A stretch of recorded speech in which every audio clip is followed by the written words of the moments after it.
এই দেশের সেনাবাহিনী, রাষ্ট্র বাহিনী পুরোপুরি সাম্রাজ্যবাদীদের তোষণনীতি মেনে চলে।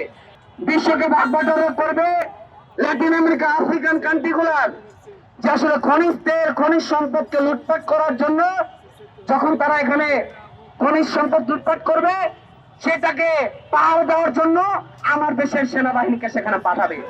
এই দেশের সেনাবাহিনী, রাষ্ট্র বাহিনী পুরোপুরি সাম্রাজ্যবাদীদের তোষণনীতি মেনে চলে। এই বাহিনী জনগণের বাহিনী নয়। এই বাহিনী যদি জনগণের বাহিনী হতো, তাহলে এই জনগণের পক্ষে তারা অবস্থান নিত। আমরা বলতে চাই, এই যে মার্কিন সাম্রাজ্যবাদ সহ অন্যান্য সাম্রাজ্যবাদের বিরুদ্ধে যে অনেকে কথা বলে, এটার বিরুদ্ধে শক্তিশালী সংগ্রাম গড়ে তোলার একমাত্র উপায় প্রত্যেক দেশে দেশে সাম্রাজ্যবাদ বিরোধী ফ্রন্ট গড়ে তোলা। আমরা দেখেছি বাংলাদেশে অনেক রাজনৈতিক দল মার্কিন সাম্রাজ্যবাদ, ভারতের বিরুদ্ধে নানা কথা বলে, কিন্তু তারা তাদের সাথে গোপনে বাণিজ্য চুক্তি করে চলে। সংগ্রামী বন্ধুগণ, বক্তব্য দীর্ঘায়িত করতে চাই না। আমরা বলতে চাই যে মার্কিন সাম্রাজ্যবাদ সহ অন্যান্য সাম্রাজ্যবাদী শক্তিরা সরবরাহ শ্রেণীর মহান শিক্ষক মাহমুদুল যেরকম বলেছেন, এরা আসলে কাগজে ভাগ।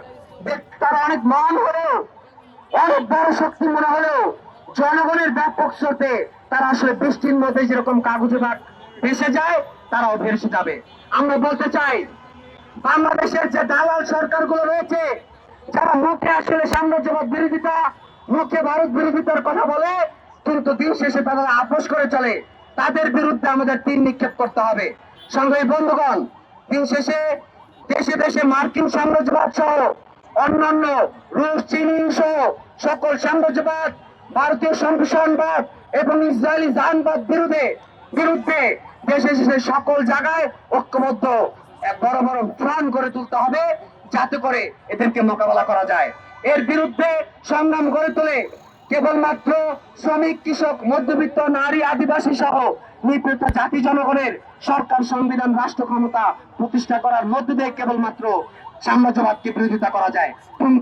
কিন্তু কেবল মুখে বিরোধিতা করার মধ্য দিয়েই আসলে এই সংগ্রাম গড়ে তোলা সম্ভব নয়।